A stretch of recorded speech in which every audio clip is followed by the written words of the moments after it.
ইসলাম দিয়ে আমাদের সংসদ ভবন চলুক, আমরা চাই কি চাই না?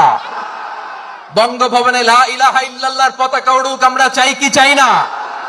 তার মানে কোটি কোটি টাকা দিয়ে এই উইন্ডমিল বানায়, এখানে কিছু নাই। দুর্নীতির আড্ডাখানা, আখড়াখানা বাংলাদেশ, ঠিক কিনা বলেন?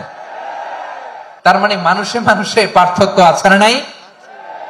দেশের আসল পরিচয় কি? আওয়াজ করে বলতে ভয় লাগে। এদেশের আসল পরিচয় কি? ইসলাম দিয়ে আমাদের সংসদ ভবন চলুক, আমরা চাই কি চাই না? বঙ্গভবনে লা ইলাহা ইল্লাল্লাহর পতাকা উড়ুক, আমরা চাই কি চাই না? প্রতিটি জেলা অফিসে, ডিসি অফিসে লা ইলাহার পতাকা ঝুলুক, আমরা চাই কি চাই না? কারা কারা চাই হাত তুলে আল্লাহরে দেখায়। জাপানের দুইটা উদাহরণ দেই, খেয়াল করে একটু শুনেন, বুঝবেন। আল্লাহ, 2022 সালে জাপানের সাথে জার্মানির খেলা, ফিফা ওয়ার্ল্ড কাপ 2022। এক পক্ষে জাপান, আরেক পক্ষে কোন দেশ?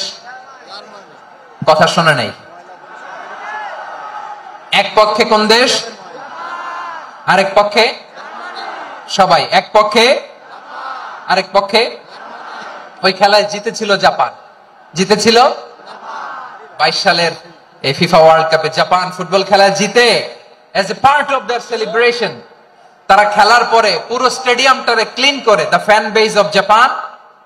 লক্ষ লক্ষ মানুষ খেলা দেখতে যায়, তো এত ডাস্টবিনও তো নাই।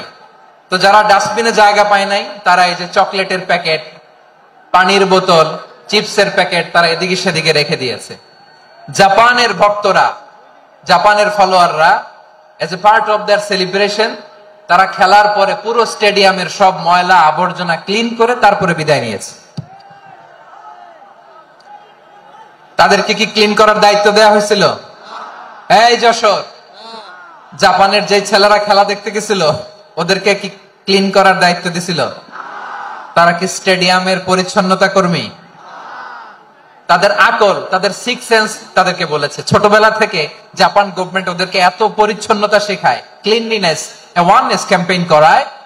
ক্লাসে আমি দেখেছি, ক্লাসে নিজের বেঞ্চ নিজে মুছে, ক্লাসের মাঝখানে একটা সময় দেয়, নিজের টেবিল নিজে মুছে, নিজের ক্লাসরুমটা নিজে পরিষ্কার করে। রাস্তাঘাটে একটা ধুলা নাই, ময়লা নাই, একটা টিস্যু নাই। খেলার পরে গোটা বিশ্বকে তাক লাগিয়ে দিয়েছে। জাপানের ফ্যানরা সবার রেখে যাওয়া গার্বেজ, টিস্যু, বোতল পরিষ্কার করে তারপরে স্টেডিয়াম থেকে বিদায় নিয়েছে। আমরা কেন এমন হইতে পারলাম না? আমরা কেন এমন হইতে পারলাম না? জাপানের যারা এগুলো করছে, ওদের 3টা করে চোখ না? চোখ তো 3টা, জাপানা লাগো। জাপানা লাগো হাত তো 4টা, কান তো 6টা। হ্যাঁ, নাকি আমার মতো 2 হাত 2 কানালা মানুষ? চোখে দেখলে ওটা মানুষ না। চিন্তা করছেন? তার মানে জাপানিজদেরকে যে গ্রুমিং করে শিখানোর মাধ্যমে পরিচ্ছন্ন বানানো গেছে। ওরা যেমনি মানুষ, আমরাও মানুষ। আমাদের সন্তানদেরকে শেখালে তারাও পারবে। পারবে কিনা? 2 নম্বর উদাহরণ বলি।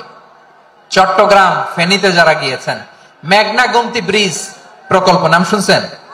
মেঘনা একটা ব্রিজ পার হওয়া লাগে। এই মেঘনা গোমতী, এখানে 3টা ব্রিজ, কাঁচপুর সহ এই 3টা ব্রিজের নির্মাণ কাজ, রেনোভেশনের কাজ দেয়া হয়েছিল জাপানের একটা কোম্পানিকে। কাকে? জাপানের কোম্পানি। নির্মাণ শেষে 738 কোটি টাকা বেঁচে গেছিল, এটা গভর্নমেন্টের হাতে দিয়ে তারা বিদায় নিয়েছে। কত টাকা? 738 কোটি টাকা।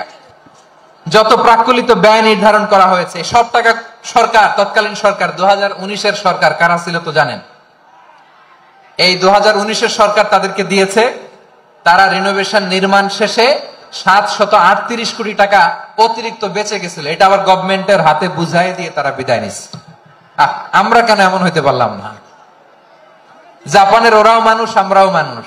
তার মানে মানুষে মানুষে পার্থক্য আছে না নাই? আচ্ছা, জাপানের 2টা উদাহরণ দিলাম, এবার আমার দেশের 2টা উদাহরণ দিব না? বাংলাদেশের 2টা উদাহরণ দিই। 1 নম্বর উদাহরণ, গত সপ্তাহে আপনারা জানেন কক্সবাজার আমার একটা প্রোগ্রাম ছিল, তো হেলিকপ্টারে গিয়েছিলাম। ফেনী জেলা যখন পার হচ্ছি, আমি দেখলাম 3টা উইন্ডমিল। উইন্ডমিল চিনেন তো? বিশাল পিলার, 3টা 4টা পাখা থাকে।